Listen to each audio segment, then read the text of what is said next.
Hey guys, it's Cindy the Scrapologist. Welcome back to my channel. I have a very quick junk journal tip for you today.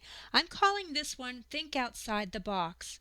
And the reason for that is because I was not really pleased with this cover. It's not really anything that I'm very interested in.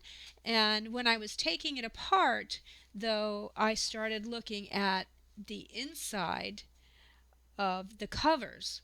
And so I wanted to encourage you to maybe look at some book covers that where you've used the book pages and maybe you just really don't like the outside of it. But what about using the inside as your cover? You can totally flip your books around, push your spine out, and this one will need to be reinforced.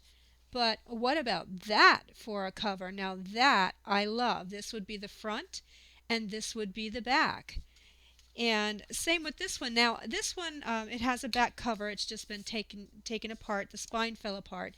This one I do like the outside, but I also especially like the inside.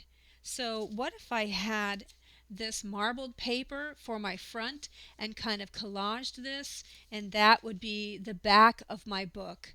I kind of like that almost better because you see this style a lot, and certainly I could still put the corners on and do a leather spine, but this would be the front and this would be the back.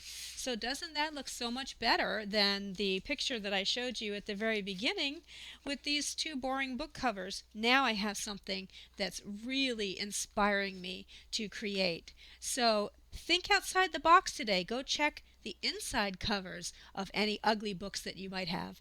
Have a great day. Happy crafting.